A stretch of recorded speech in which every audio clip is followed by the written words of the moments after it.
Hello, everybody, and welcome to our first NDEWS Presents webinar of 2017. The Coordinating Center for the National Drug Early Warning System, sponsored by the National Institute on Drug Abuse, is very excited to welcome you to this session. Our NDEWS PI is Dr. Eric Wish, and our NIDA project scientist is Moira O'Brien. My name is Erin Artigiani, and Marwa Al-Nasir, Barbara Kerr, and I are part of the Coordinating Center team and will facilitate this webinar. For those who are interested, you can find detailed information about NDEWS, recordings of our prior webinars, and invitations to future webinars on our website at www.ndews.org. You will also find instructions for how to join our NDEWS network and participate in ongoing discussions with more than 1,500 experts and concerned citizens from across the United States and many other countries as well. We developed the NDEWS Presents webinars to work with leading substance abuse experts to explore emerging drug trends and drug-related topics. This month, we are excited to be joined once again by Jill Head, Supervisory Chemist at the United States Drug Enforcement Administration's Special Drug Testing and Research Laboratory.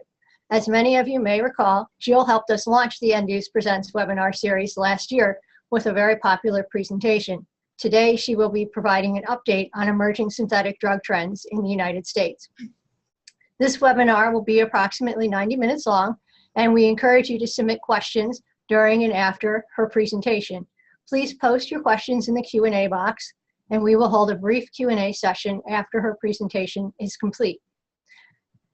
Jill, Marwa, Barbara, and I will do our best to get to all of your questions, and we will also post a full recording of this webinar along with Jill's slides and a transcript of the Q&A on our website, which again is www.ndews.org. Also, please keep in mind that as you're watching the webinar, you can adjust how your screen looks to either continue to see Jill and myself or minimize us on the bottom of your screen so you can get a better look at the slides. So we hope you will enjoy the presentation, and we look forward to talking to you afterwards. And now I'm going to turn things over to Jill so she can get started. Thank you, Jill, for joining us.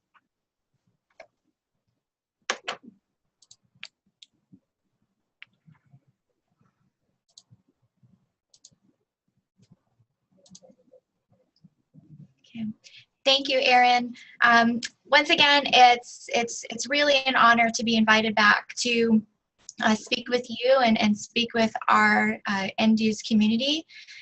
Thank you, Erin, and thank you, Dr. Wish, and everyone at NDEWS for giving me the opportunity to come back and provide you with an update on what we're seeing in the United States from our perspective in the forensic drug analysis worlds.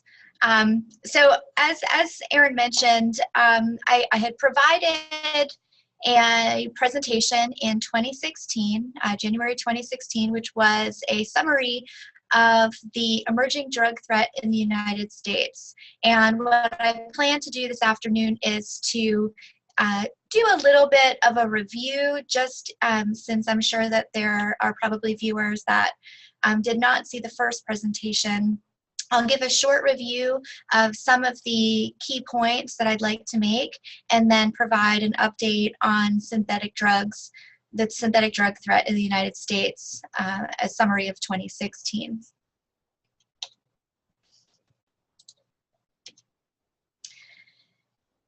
Before I begin, I want to give a short explanation about our programs here at DEA and Special Testing and Research Laboratory.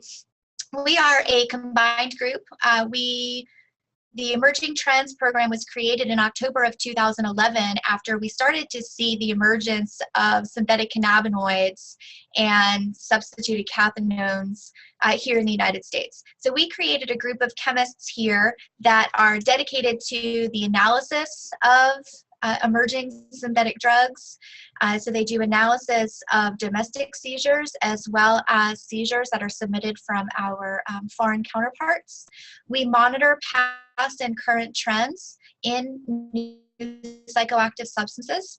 We conduct research and develop methods for the identification of new psychoactive substances. We also track media reports to be aware of overdoses and identifications of new substances in the United States. We also provide training to law enforcement, forensic chemists, other states, and internationally. We also are very interested in partnering with our counterparts in law enforcement and other drug monitoring entities such as NDEWS. The other portion of our program is a group of scientists that are responsible for maintaining DEA's reference materials inventory. So it's a group of chemists who are responsible for, one, keeping our reference materials inventory, and then also the authentication and verification of reference materials that are used during the course of a forensic chemist's analysis. We supply reference materials to the DEA forensic laboratories, as well as to state and local forensic laboratories, other federal laboratories, and also international forensic laboratories that support law enforcement. This group is also responsible for coordinating what we call the structural elucidation and structural confirmation processes, which is something that I'm briefly going to touch on towards the end of this presentation and how it relates to new and emerging drugs. They also are the authors of the SWIG drug monographs, which I will also discuss towards the end of this presentation. So last January, I had provided a slide that was quite, that was quite similar to the one that I'm showing you now. And I just want to be sure that we are all aware of what class of drugs we are talking about when we're talking about new and emerging synthetic drugs. So many drugs such as cocaine and heroin are derived from a plant material. So those are materials that are plant-based.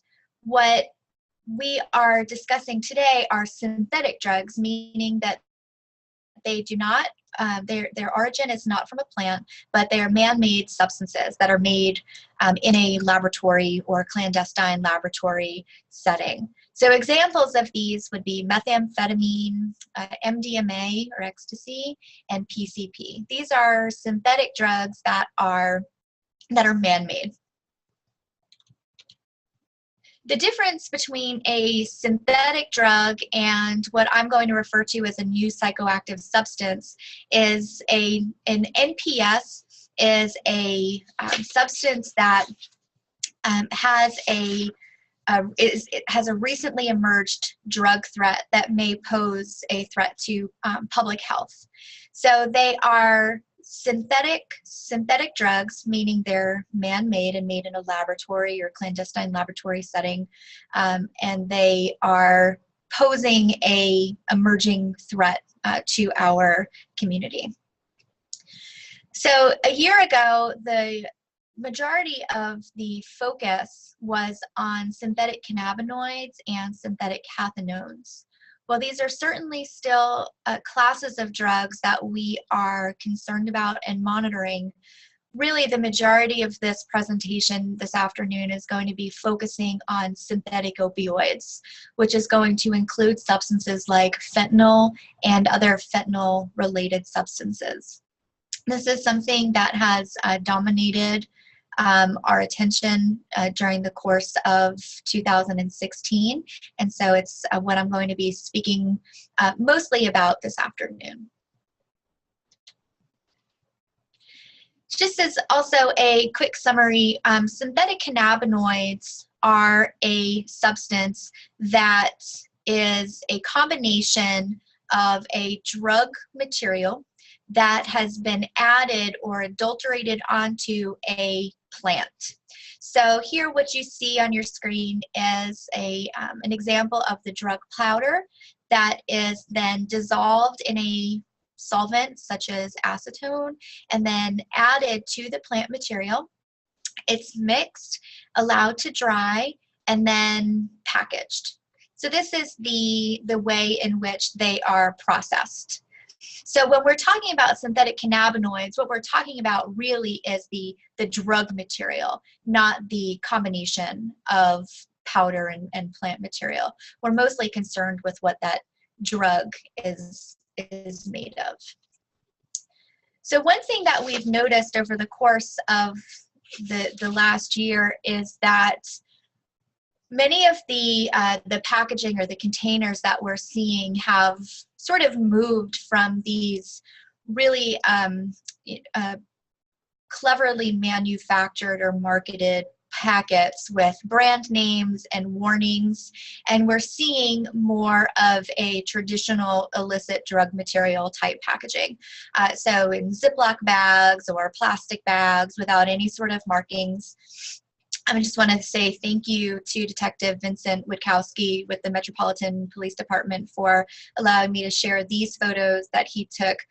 So these are some more common type packaging of what we're seeing currently. We do still see the small foil or mylar bags, but they are often black and without any sort of identifying or brand logos.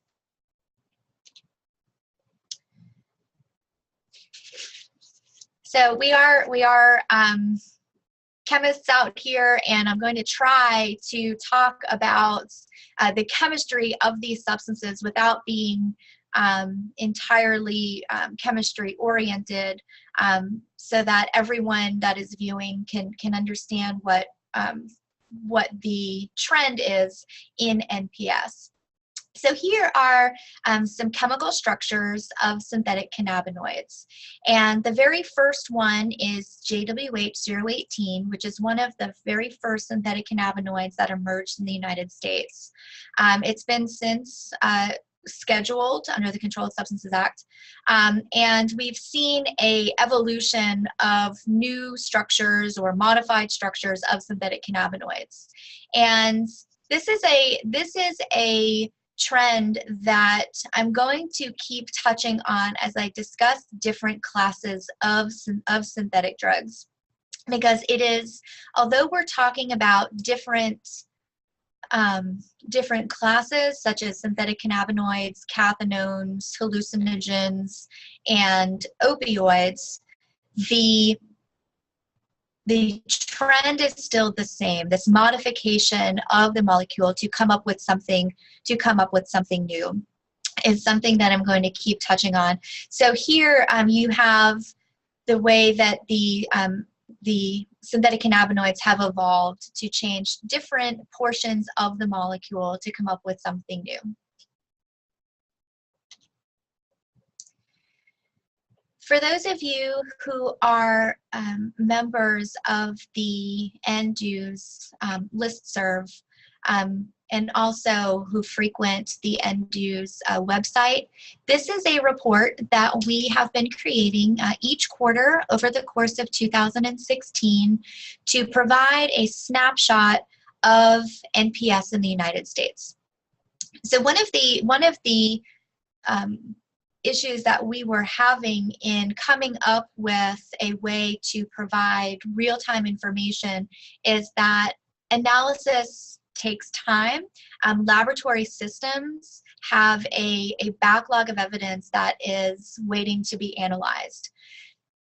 But on the other hand, we were trying to come up with a way to quickly provide information to discuss current emerging drugs.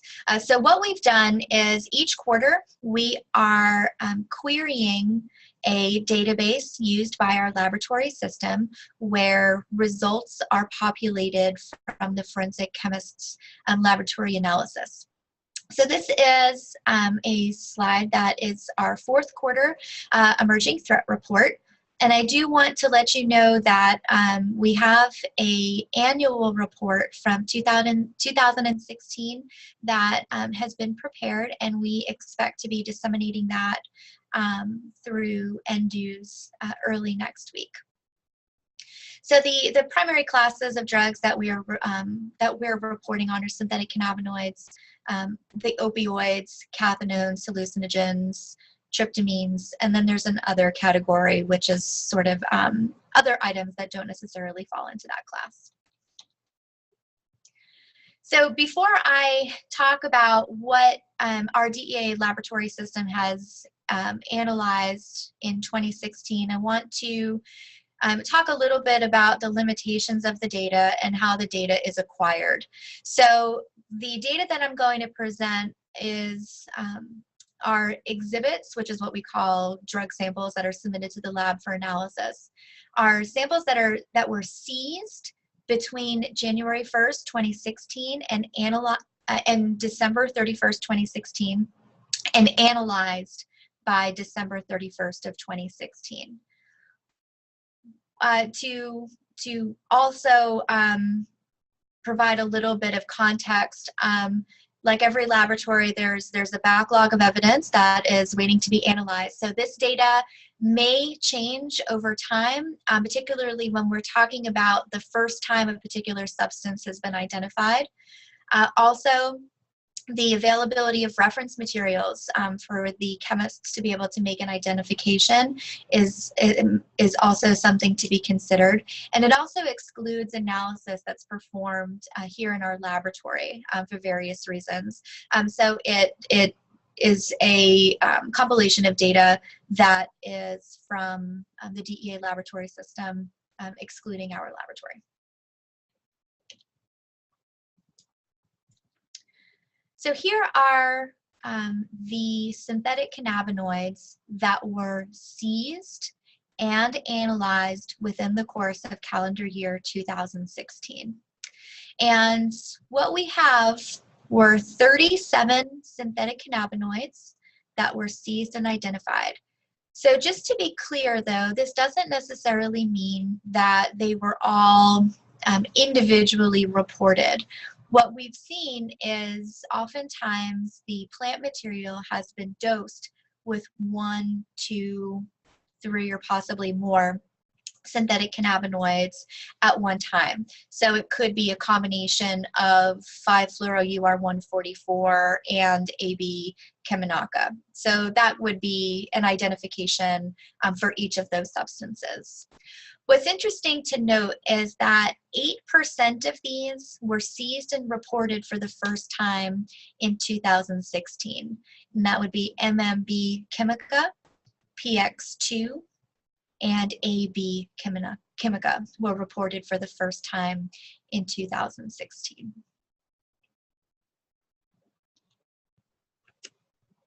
Switching gears a little bit, synthetic cathinones have a very sort of similar history as the cannabinoids. They were originally encountered in these cleverly marketed and packaged products, went by names such as bath salts or carpet deodorizer or badger repellents, ladybug attractant.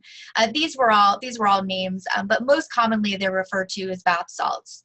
As scientists and we typically refer to them as synthetic cathinones. Even in January of 2016, we weren't seeing these types of compounds in these bath salt packaging anymore. They've taken a much more traditional illicit drug packaging course. So we see them in Ziploc bags and small plastic bags, similar to what you see here. These images, one is the pink crystals on top, I believe were methylone. And then on the bottom, you see it's a kind of a brownish powder. They also are very commonly white powders, like most drug substances. So again, the cathinones can be thought of in terms of 3 parts. So we have the aromatic ring, which is that blue portion, the alkyl group, which is the red portion, and then the amine group, which is the black portion on the end. And these compounds can be modified, or a a group added at any one of these points, either on the ring or the blue section, or on the alkyl group or the red section, or at the end on the amine group. As an example, if we look at the cathinone molecule, which is on the top left corner, and look at alpha PVP, which is just under it, the circled portion in green is sort of a modification to that end of the molecule, and then the red section is a modification to that alkyl group in the center. And then likewise, to the right of that, the example that I've given is 3-bromomethcathinone, which has a bromine that's been added to the ring, which is circled in blue, and then what's called a methyl group that's attached to a nitrogen on the amine portion of the molecule. So there are many ways that these structures can be modified to come up with something that is new, that hasn't been encountered before. So during 2016, there were 24 different cathinones that were seized and identified in our laboratory system. So interestingly, about 20% of the cathinones that were seized and identified last year were seen for the first time, as opposed to about 8%, which we saw with the cannabinoids. About 20% of the cathinone substances were identified for the first time in 2016. So we saw a lot of these chloroethcathinone, chloromethcathinone, methyletcathinone. These are 3 of the new cathinones that we identified last year.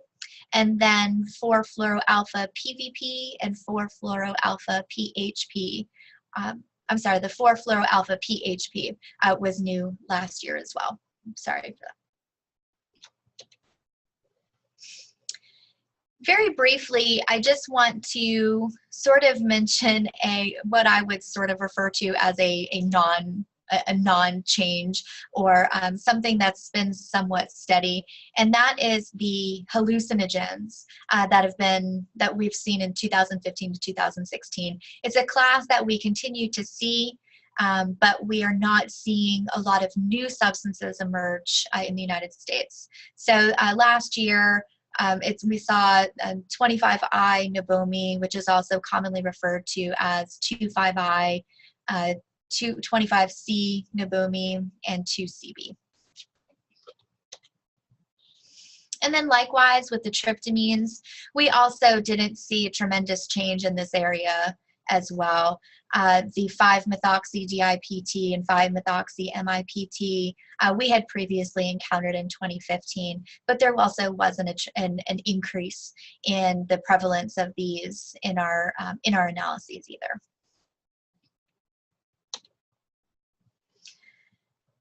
So in our report, I mentioned that there's an other section where we are sort of keeping an eye out for substances that don't necessarily fall into any of the other classes that we're monitoring. You'll notice that the first one is something called substance unconfirmed. That is a term that we use to describe a sample where there is something present, but for a variety of reasons, whether it be we lack a available reference material, or there could be a number of reasons that something would be reported substance unconfirmed. But we had 43 of those in the course of 2016. Mitragynine is the component of kratom, so there were 9 identifications of mitragynine. Deschloroketamine is a compound that we have also seen. There were 8 identifications of deschloroketamine last year, which is also something that we are kind of keeping an eye on.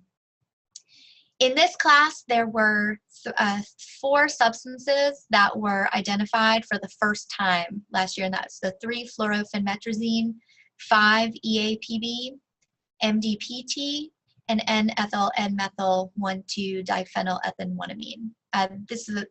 Last year was the first time that they were seized and identified. Okay, so I'm going to now move on to synthetic opioids, which is going to be the primary content of the rest of this presentation.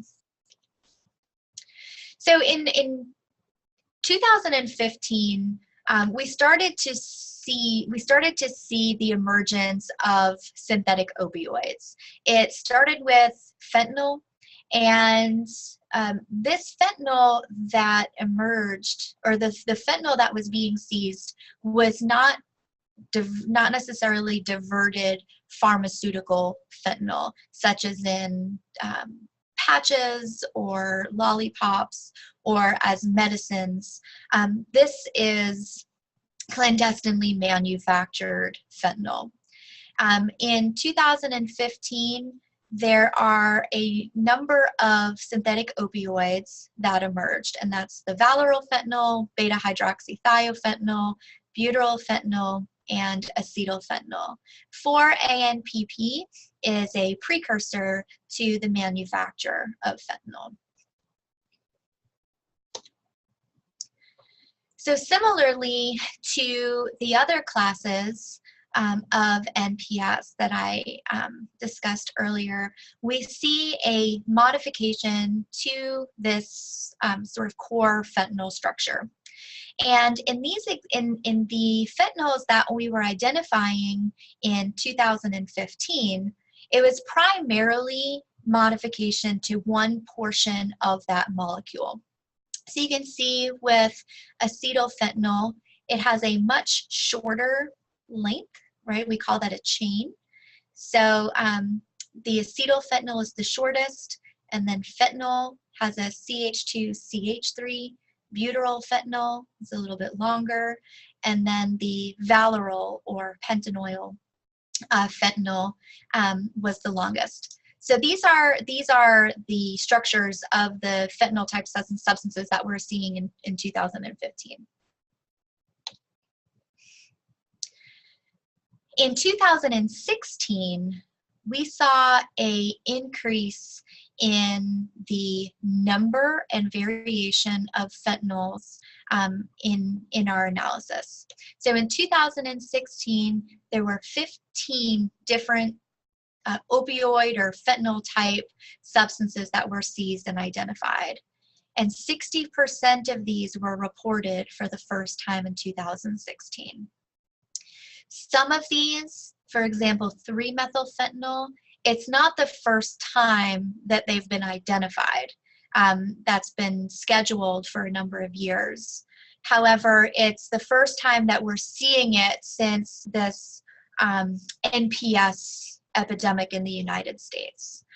So I just want to be clear that some of these may not necessarily be the first time that substance has ever been identified, but certainly since at least 2012, which is really as far back as we can go very quickly. But I just want to make sure that I'm clear about that. But in 2015, if I can just go back one second, fentanyl was the most prominent synthetic opioid. And I also want to say that fentanyl is also not what I would necessarily consider a NPS. However, because this is an emerging drug threat and poses a hazard to the public, an immediate hazard to the public, we are including fentanyl as an NPS because it's something that hasn't been an issue or hasn't been, is much more of an issue now than it has been in the past. The second most prominent fentanyl type substance was acetylfentanyl. However, in 2016, acetylfentanyl was replaced by furanyl fentanyl. Also, which is one that was identified for the first time in 2016. It is now the second most prominent opioid or fentanyl type substance. U47700 is another one that was reported for the first time for fluoroisobutyrylfentanyl, acrylfentanyl, and then the 5 on top were identified for the first time as well. You also note that the DEA laboratory system has had 17 identifications of carfentanil, and I'll be discussing that and why that's so important in a few minutes. So as opposed to the fentanyl type structures that I showed a couple of slides ago, these new fentanyl type substances are have modifications to the molecule in various locations. So for example, the 3-methylfentanyl has a group that's added to that center ring system. The beta-hydroxythiophentanyl has a modification to the bottom portion of that structure. Beta-hydroxythiophentanyl was identified for the first time in 2015. However, we didn't actually have any seizures and identifications made in the course of 2016. It's difficult to say exactly why that is. It would be my speculation that this particular fentanyl type substance uses a different precursor than for ANPP, and therefore the starting materials are not the same, which would make it more difficult and possibly more expensive to manufacture. The 4-fluoroisobutyrylfentanyl again has 2 changes to the molecule, and then carfentanil, which is an incredibly potent opioid, again just has the change that's circled there in red. So what's important to note is that we have identified over 300, almost 400 NPS in the course of 6 years in the United States. The majority of these were of different classes, but certainly we've seen a tremendous number of new synthetic cannabinoids. Fentanyls also have the capability, based on the structure, to have groups added in multiple places to possibly make really a tremendous number of new drugs.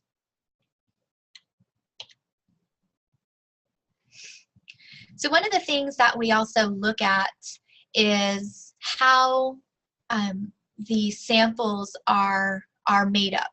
What else is present?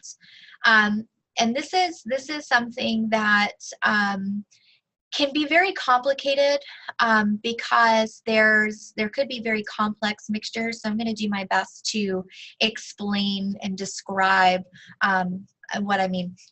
So 46% of the fentanyl exhibits that were identified in 2016 the fentanyl was present as the only controlled substance. So it doesn't necessarily mean that it's 100% fentanyl. What it means is that it was not combined with any other substance other than maybe sugars or adulterants or some sort of diluent. 42% of the fentanyl exhibits were mixed with heroin, and then 12% of them were mixed with some other substance. Maybe, for example, it could be other fentanyl type substances such as furanyl or acetylfentanyl. Also, cocaine or methamphetamine has also been identified with fentanyl. And then likewise, furanyl exhibits, 36% of those identified were as the only controlled substance. 46% of the furanyl exhibits were in combination with heroin, and then 18% of those were in combination with some other controlled substance. So it's I think important to note that the majority of these mixtures are combinations of fentanyl and heroin, or fentanyl as the only controlled substance.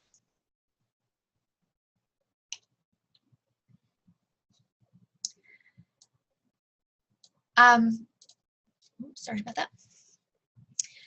So here I have some photographs of fentanyl type substances, and as you can see, it really visually it's not possible to differentiate between fentanyl and some of these other fentanyl type substances. In general, most drugs are a white powder, which is part of the hazard when handling these types of substances.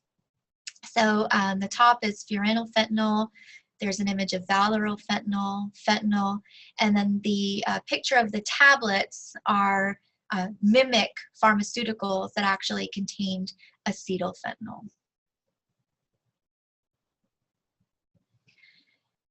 The reason that this is so concerning has to do with the potency of fentanyl. According to EMC-DDA, approximately 2 milligrams is the estimated fatal dose for the majority of the population.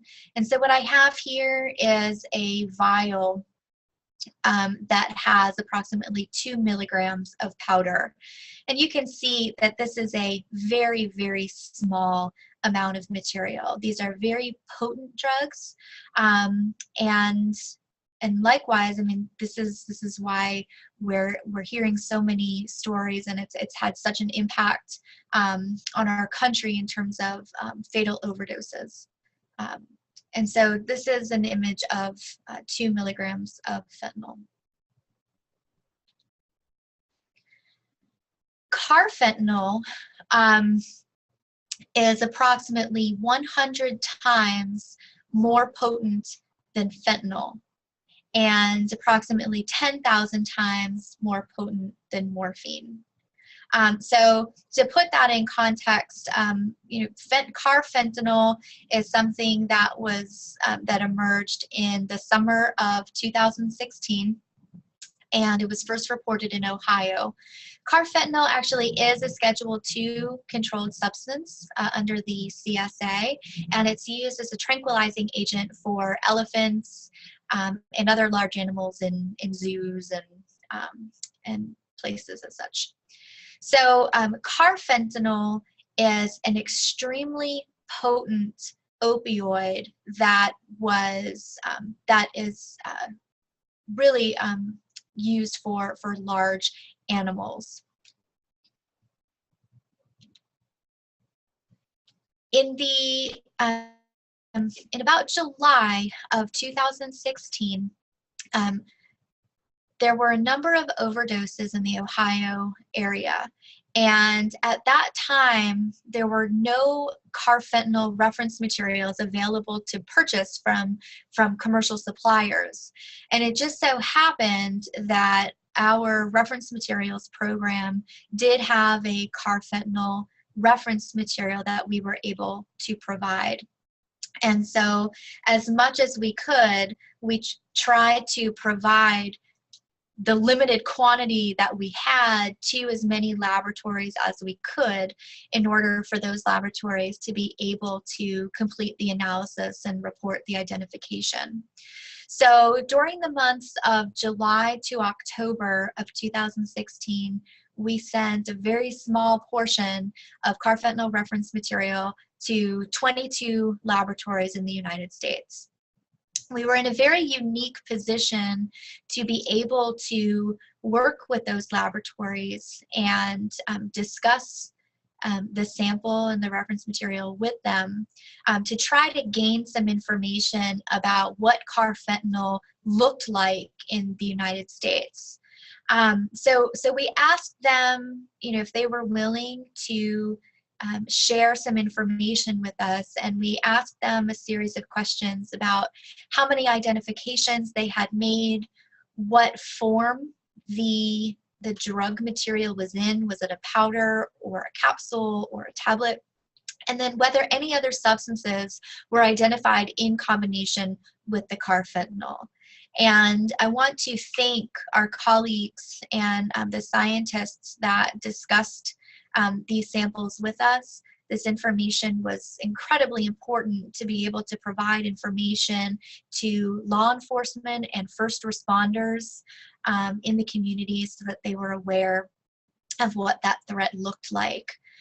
So thank you to those of you that provided information to us, as well as some laboratories were able to provide small amounts of sample for us to conduct some additional testing. So we thank you for working with us. So as of November of 2016, SFL1, which is a number that we use for our laboratory had received confirmation of 451 carfentanil identifications throughout the United States. 83% of those 451 were made in Ohio. So in addition to Ohio, there are a number of states now that have identified carfentanil, and I really can't speak as to what carfentanil looks like now, because carfentanil reference material is now available commercially. But this was a large portion of 2016. So I want to share a little bit about some of those results, keeping in mind that this data is not representative of all the drug evidence that was seized and analyzed containing carfentanil. It really is dependent upon coordination with us and the information that was shared with our laboratory. So the questions that we asked were how many identifications, what the carfentanil was identified with, and what the form was, and the tremendous majority of samples were in powder form. Some of them were in capsules, so it was powder contained within capsules. We did provide some materials to toxicological laboratories and medical examiners laboratories, and so we did get some blood results. And then there were a few tablet submissions as well. So of the data that we received, we did determine that carfentanil was predominantly the only controlled substance that was identified in those samples. Second to that was heroin, and then furanylfentanyl, and then various combinations of heroin, fentanyl, and furanylfentanyl.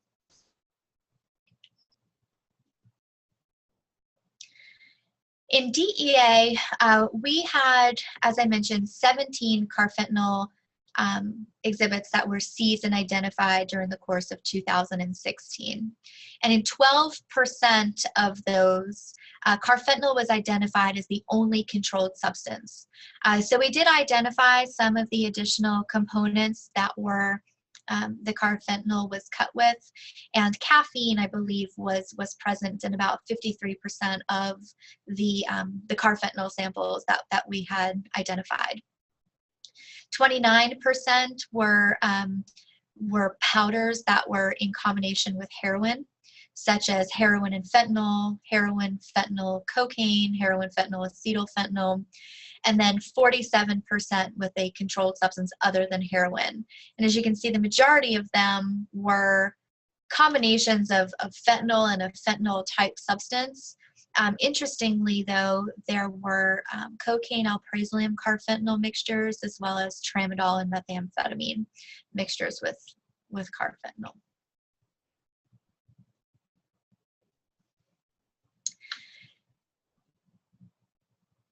The carfentanil posed a challenge to our communities and also to law enforcement, as well as to the forensic community for various reasons.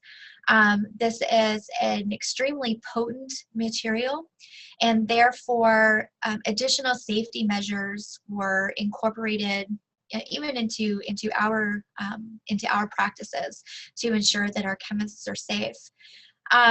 We also have been recommending to our agents and our law enforcement counterparts that they try to limit the handling of fentanyl type substances because of the high potency of these materials and the difficulty in being able to screen them in the field and know exactly what the hazard is that they're dealing with. So there are field testing kits available for law enforcement that have traditionally been used. The challenge with a lot of these field testing kits is that they are most accurate for pure samples. And as you saw in the previous slides, a lot of these materials are not pure. They're mixed with other drugs within that same class. They're also mixed with drugs from lots of different classes. And what that does is it causes these results to be difficult to interpret because it could be masked by another substance, or the purity could be so low that it could be difficult for it to be detected. This is for field testing. A similar challenge exists for the forensic analysis. Complex mixtures of similar substances can pose a challenge, as well as the low purity of carfentanil or some of these fentanyls that are present. So that can be a challenge. Also, reference materials do continue to be a challenge for forensic analysis. However, there continues to be increased availability from reference materials commercial providers that are available for laboratories. And when I'm discussing this, I'm meaning for the neat material that is used, which is the powdered drug material for the drug testing, not necessarily for toxicology. And also, there is limited comparable data for verification when those reference materials are available to purchase. So a way that our laboratory has adopted some new practices as a result of this. So at this point in 2017, we have been encountering NPS now for 7 years. So this is not necessarily a new phenomenon, even though new substances may emerge. It is a sort of continual process. So we have implemented some practices here to be able to confirm the structure of a reference material that we have purchased when there isn't any literature that exists for comparison. And so we are doing nuclear magnetic resonance experiments. And I've listed a series of the types of experiments that we conduct. I'm not going to go into those. But nuclear magnetic resonance is an incredibly powerful tool that we have available to us to look at the way that a molecule is put together. For example, how many carbons it has, how many hydrogens it has, and how they are connected to each other.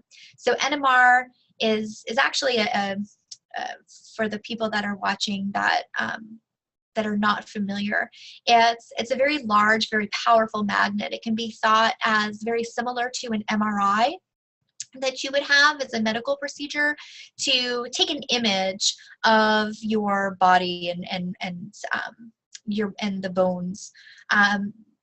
NMR is sort of taking an image of the bones of the molecule, how how the structure and how each piece is connected to the others. And so we are confirming the structure independently when we don't have any literature for comparison. Structural elucidation is a process that is utilized when we cannot purchase a reference material to complete an identification, where we have a material and it's a complete unknown. And so what we do is we use a series of tests as appropriate. We'll conduct very similar NMR types of experiments as we did in the confirmation. So we'll do a series of NMR experiments. We also interpret the mass spectral data with EI fragmentation as well as Acutoph DART for exact mass. And a combination of these three tests is what we use to determine or elucidate the structure of that unknown material. To give you an example, we have structurally elucidated about 23 compounds during the course of 2016.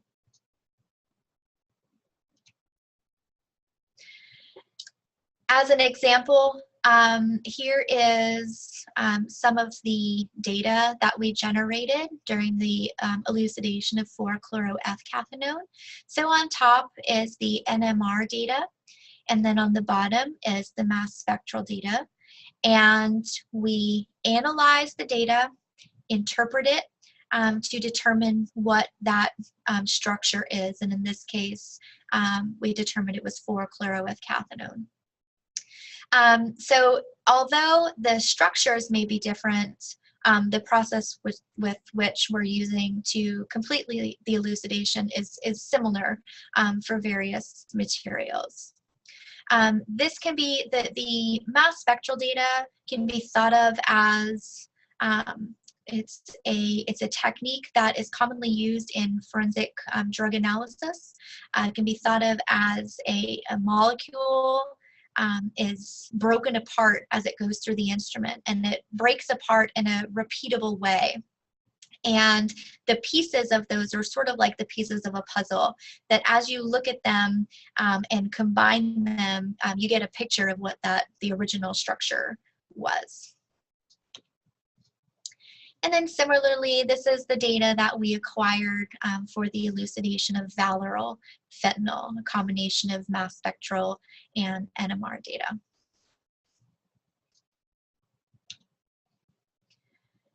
Most of the data that we acquire for our reference materials end up being compiled into something called a drug monograph. And so on SWIG Drugs website, which is www.swgdrug.org, there is a link to drug monographs. So since 2012, we have authored approximately 250 drug monographs that are based on the data from there comes from our reference materials from our inventory. And so within the monograph, we include the structure, the IUPAC name, which is generated by ACD, any synonyms that are commonly used to refer to that material. We also have some chemical and physical data, such as the appearance of its white powder or pink crystals, and then the chemical formula, molecular weight, and melting point. Melting point may not always be present. We acquire it as we're able. And then the following pages, this is our cover page, but the following pages include NMR, GCMS, and FTIR data. And then with all of the data, we also include sample preparation, how we prepared the sample, concentration and solvents, as well as the instrumental parameters that were used to acquire the data. And then as appropriate, we'll provide links to other resources or cite articles that were used in the course of preparing that material.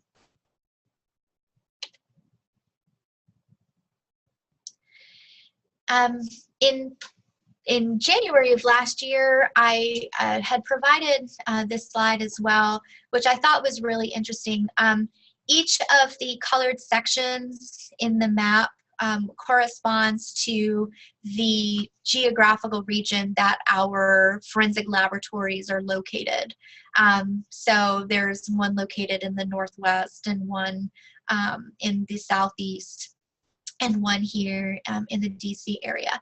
And so we looked at the top 5 NPS that were identified by each laboratory over 2016, and it's interesting to see the difference between 2015 and 2016. And in 2016, fentanyl has clearly dominated the seizures, the NPS seizures in 2016, with the exception of the south central part of the United States, where FEV-AMB is the most reported NPS, which is the synthetic cannabinoid. And then in the north central part of the United States, carfentanil has also made the top 5 list. And then of course Ohio is located in that region.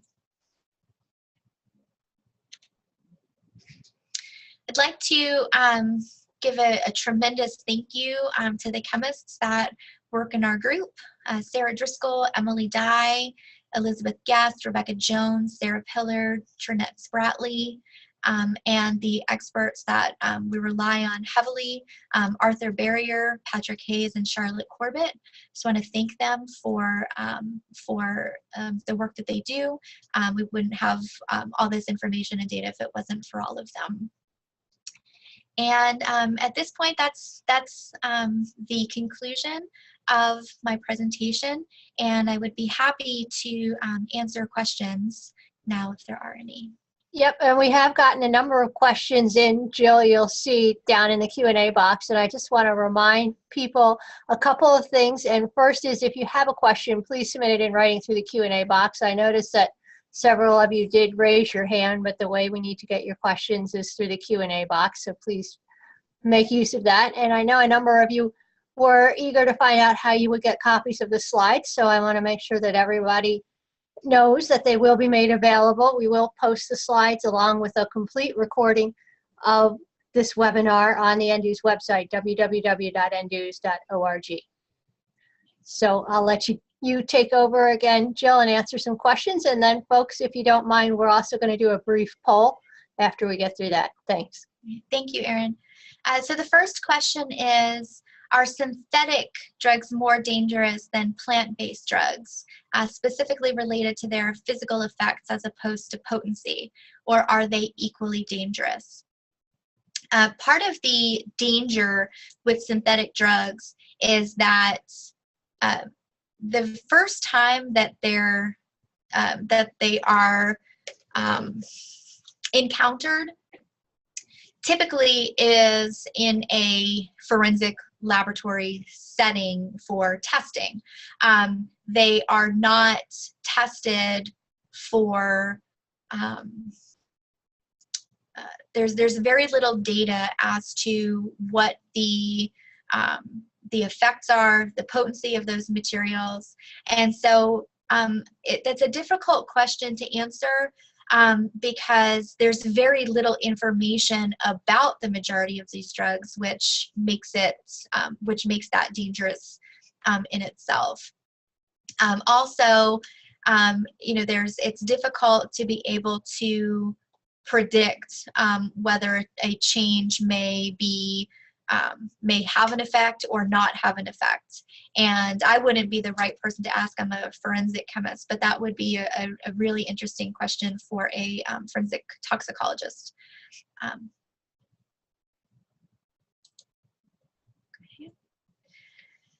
The next question is, it is my understanding that there are no reliable tests for synthetics because of how easy it is for the compounds to be adjusted or tweaked. Could you speak to what chemists are doing to aid law enforcement in coming up with reliable tests for synthetics and NPS? So in our forensic laboratories, there are very reliable tests for identifying these substances.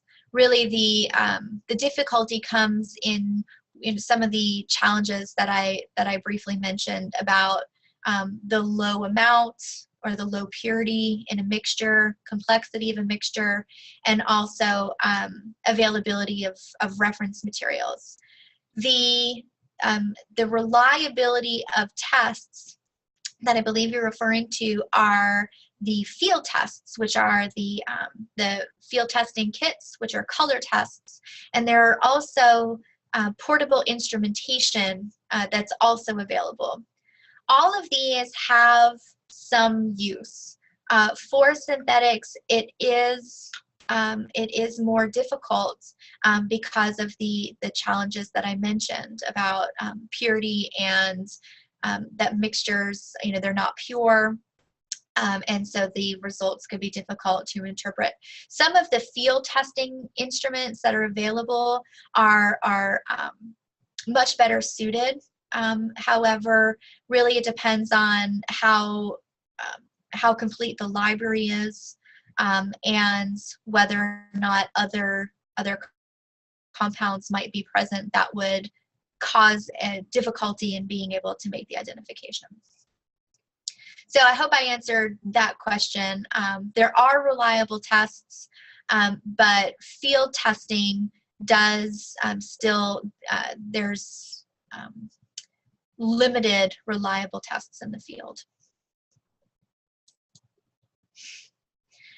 The next question is, what are the effects of these on the body and the brain? Unfortunately, that is not my area of expertise, but what I'll do is I will provide Erin with some information regarding these questions that have to do with pharmacological activity and effects on the body that I'm not able to provide. So I'm sorry that I can't answer that question. The next question says, I'm looking at unconfirmed substances emerging in 2016. Were there more than in previous years?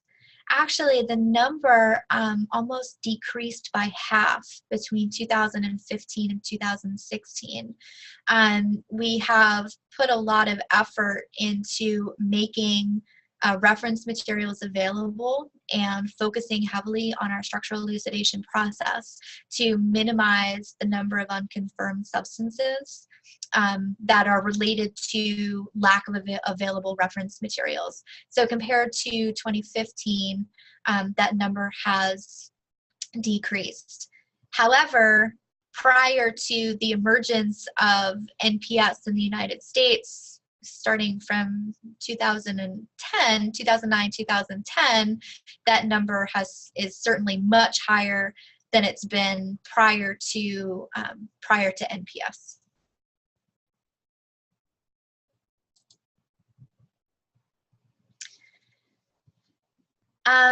The next question is, how does lengthening the chain affect the substance? Again, that's something that I'm assuming that you're referring to. How does it affect the activity in the body of that substance? And that's not something that's in my area of knowledge.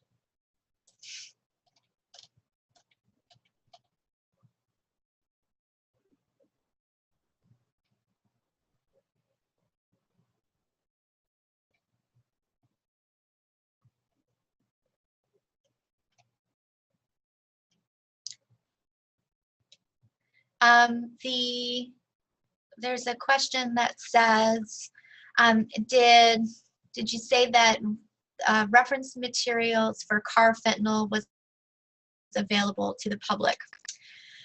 We have some limited availability to provide reference materials in small quantities to forensic laboratories that support law enforcement in instances where a reference material is not commercially available.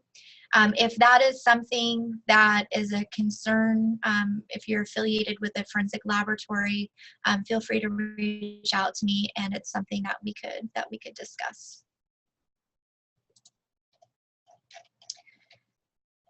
Okay.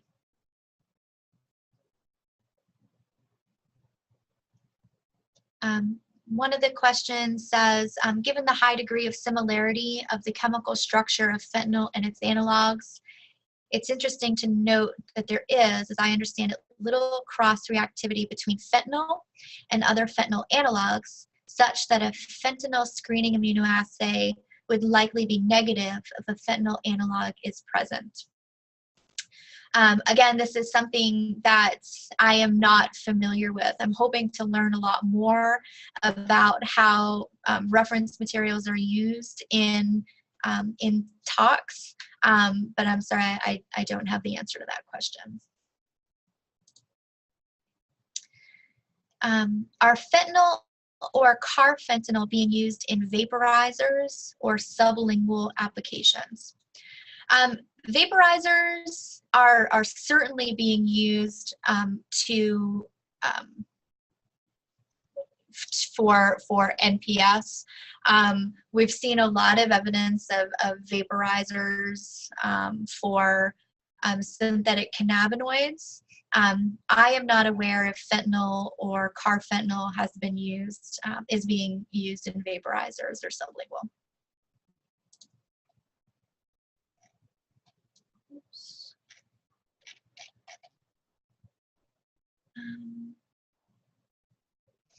Are these updates put into the DRE curriculum updates?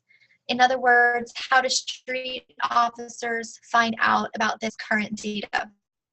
So we're trying to disseminate the data that we are acquiring, and so we are providing it through NDEWS. It's also on their website. You can be added to our distribution list. There's an email address that is located on the bottom of the report that you can subscribe. So when we receive that, officers can be added to the distribution list or can get it through NDEWS. Do you have information about where these drugs are manufactured? Are they primarily imported? The answer is that there is no known domestic synthesis of cannabinoids, cathinones, and synthetic opioids or fentanyl type substances here in the United States. They are primarily imported.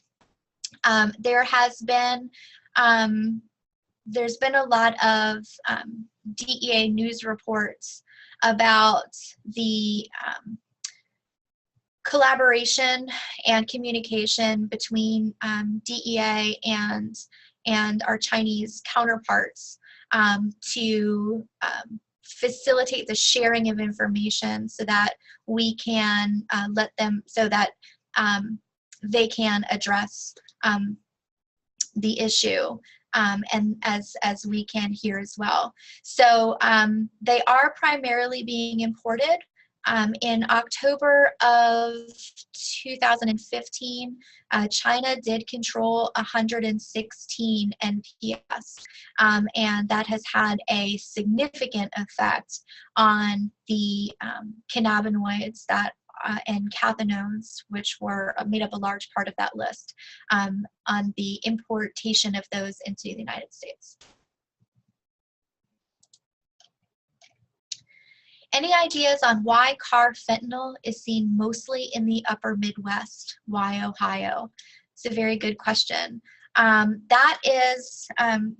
That's more of a law enforcement operational sort of question. What's interesting is that as we see media reports of overdoses, they tend to be concentrated in a particular area. I saw one recently, or yesterday, about Louisville. And there's been a lot of discussion about it through the NDEWS network when there's a rash of overdoses in a particular region.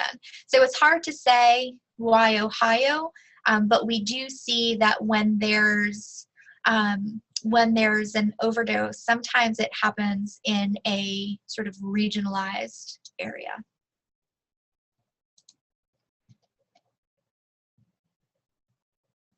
You mentioned 9 mitragynine seizures. Were any of those kratom, or is kratom listed separately? So mitragynine is as one of the active components of kratom. So kratom is reported differently in our analysis or on our reports than, say, marijuana. Marijuana, we incorporate some macroscopic and microscopic types of identifications. So we look at it under the microscope. There's parts of the plant that we can identify. For kratom, we don't do a microscopic analysis, and we're not necessarily identifying the plant. We are identifying that mitragynine is present in that plant material. So that's why kratom is not specifically listed, because we don't, in the course of our analysis, we don't identify kratom, we identify that mitragynine was identified.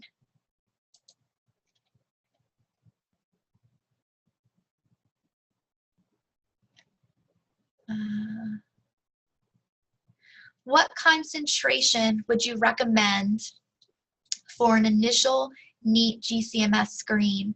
We are using 1 to 2 mg per mil of street samples, but won't that miss the potent fentanyls? It may not necessarily miss it by GCMS. We sometimes incorporate a more concentrated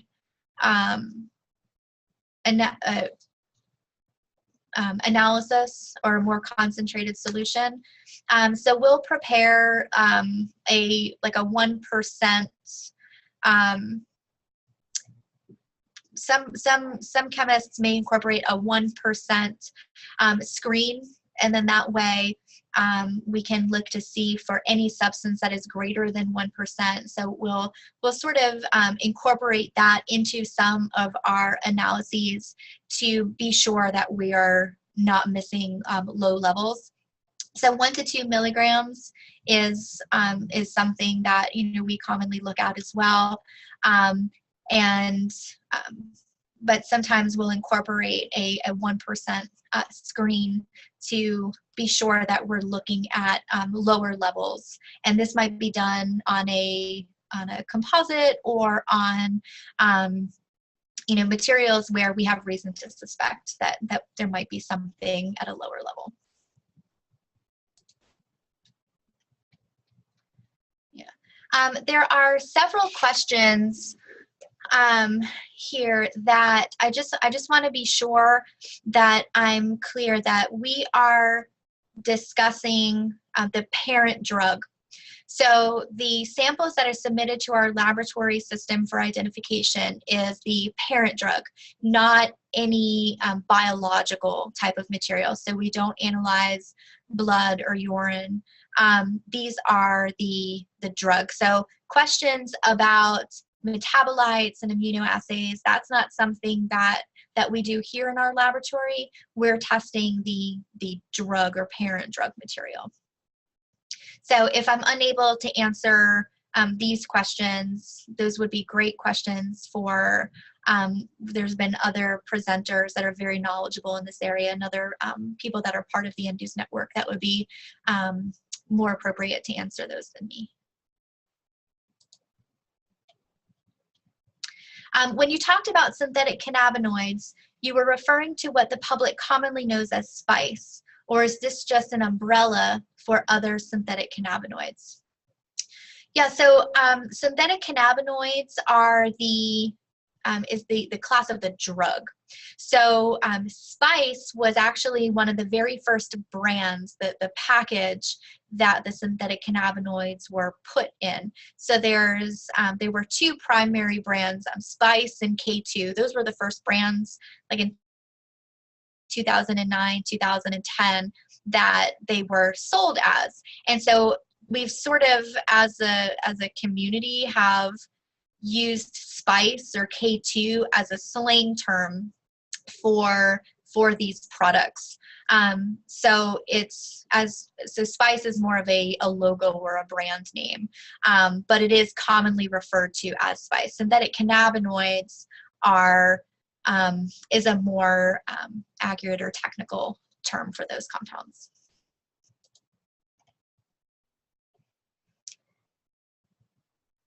Is there a way of attaining data that has been collected for current non-identified instrumental data? Is there a way of attaining data that has been collected for current non? I'm not 100% sure about your question. I would ask that you send me an email. I think I know what you're referring to. If you're looking for data that may not necessarily be available in Sweet Drug, please reach out to me. We may have some data available if laboratories are looking for it.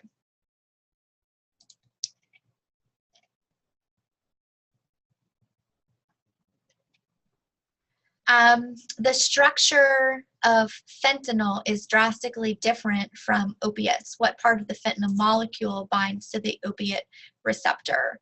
Again, I'm sorry that I'm not able to answer that question, but there seems to be a lot of questions regarding the effect of opioids, and so a lot of these hopefully can be addressed at a later time.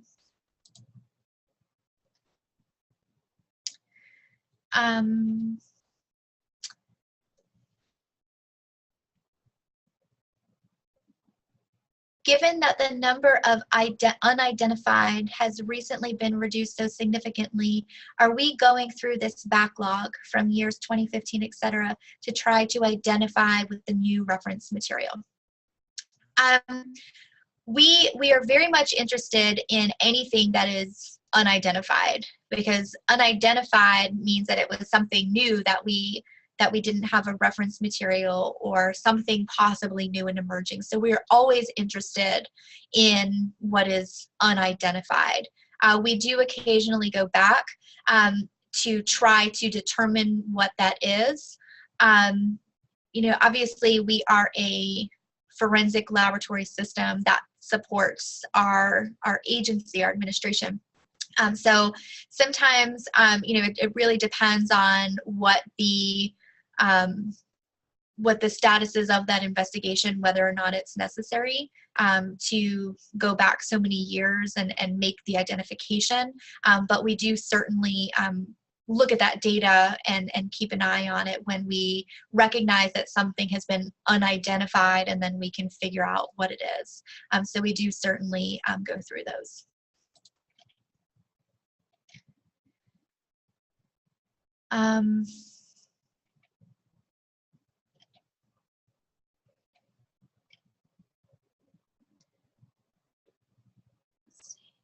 Is it possible that the detected fentanyl found with fentanyl analogs is incidental byproduct of the analog synthesis?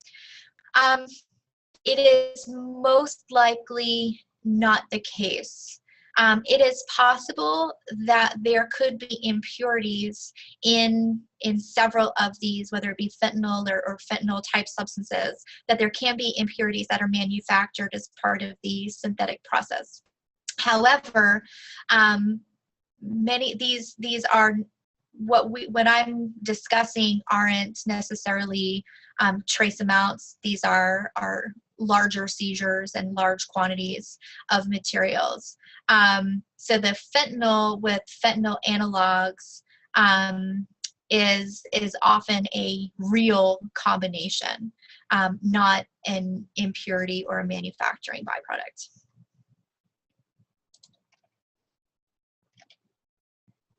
Let's see. Is it correct to say that the term NPS is specific to a particular country or region rather than a universal or global list? Yeah, actually, in the United States, we tend to refer to them as synthetics. Throughout the rest of the world, it's most commonly referred to as NPS. So I apologize if I did sort of bounce back and forth between that nomenclature, but we are talking about the same classes of drugs. NPS is, I would say, more universal, and synthetics is something that's more sort of attributed to here in the United States.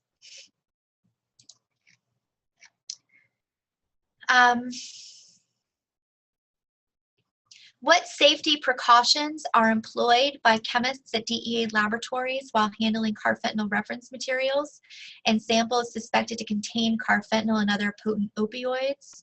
Are respirators an integral part of DEA handling practices for these compounds? There are safety procedures that are put in place for the handling of all drug substances in the DEA laboratories. Depending on the specific hazard, gloves and eye protection, respiratory protection, lab coats, and other types of PPE are employed by the chemists. We have also made available in our laboratory naloxone in case of accidental or inadvertent exposure as an additional precaution.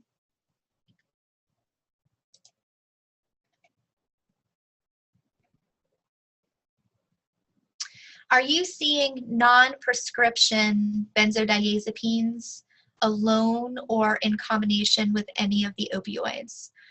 The benzodiazepines is actually another class that we're interested in that I didn't get into during this presentation because of time, but we are seeing several new benzodiazepines.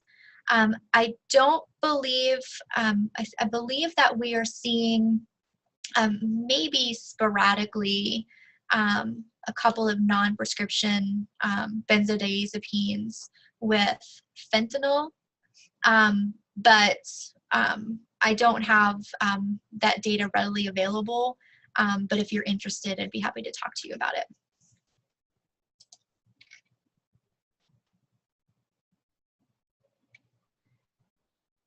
Synthetic cannabinoids keep changing so that they are not illegal. Why are there so many forms of fentanyl? That's a good question. So a lot of the NPS is the creation of new NPS is an attempt to stay legal or undetectable, and so there are as compounds become scheduled and controlled, typically we do see new substances sort of take its place in terms of what we see come through our laboratories. It's hard to say why there are so many forms of fentanyl, but as we learn about their effect and their potency, and some become controlled, maybe that will become more clear.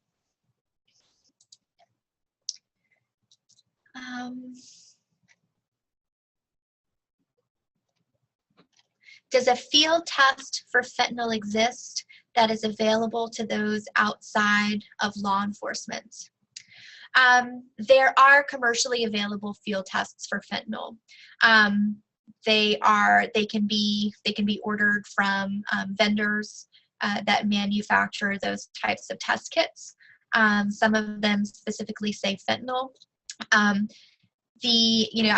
do caution anyone using field testing kits about some of the considerations that I had mentioned earlier. One, about safety. Two, about the potential for difficult data or difficult result interpretation for positive and negative results.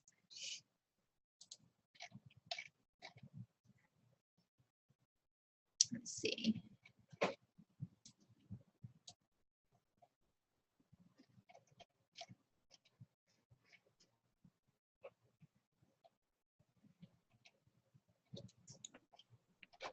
Trying to see which ones I can get to. All right, Jill, it's up to you. We can do one more question, or we can start to wrap things up. We are getting close to the end of our time. I can take one more question, and then I think I'll probably wrap it up, and then I'd be happy to answer these questions at a later time. There's a question about, are cot, kratom, and salvia considered NPS, even though they're not synthetic? Yes, these are substances that, again, NPS is something that is new and emerging that poses a public health threat. So it doesn't necessarily have to be a synthetic drug, which is actually why I prefer the term NPS over synthetic, because it's something that's new, and it's a new substance. So kratom and salvia and cot has a long history. So I wouldn't necessarily consider that new, but kratom and salvia are two plants that we've been very interested in here. So we've been conducting research and analyzing the plant and doing separations with kratom and salvia. So I would consider them as NPS, even though they're not necessarily synthetic. All right, thank you so much, Jill. We really appreciate your presentation this afternoon. You did a great job. You got a lot of information out to everybody, and thank you for getting through so many of our questions. And we will certainly work with you to get some additional information together to post on our website, along with a recording of the webinar and the slides. And thank you to everyone out there who joined us today. We really appreciate your participation in our NDEWS Presents webinars and the thoughtful questions and ideas that you've been submitting along the way. And we look forward to seeing you again in the future at future webinars. Our next webinar is currently scheduled for March 29th at 2 p.m. EST. And during that webinar, we're going to be talking about some new tools for tracking drug overdoses. So that should be another interesting one. And before we close out, I hope you guys will pitch in and answer our poll questions for us. So I'm going to launch the poll, and this gives you another way to give us some input about what topics you'd be interested in hearing about. So just take a couple minutes to do that. Thank you. Looks like a lot of you are interested in learning more about social media and the dark net. Okay, this looks like just about everybody. I think things are slowing down. So again, thank you, everyone. I'm going to end the polling now, and we really appreciate your participation in the webinar and the poll, and we look forward to seeing you next time. Thank you, everyone.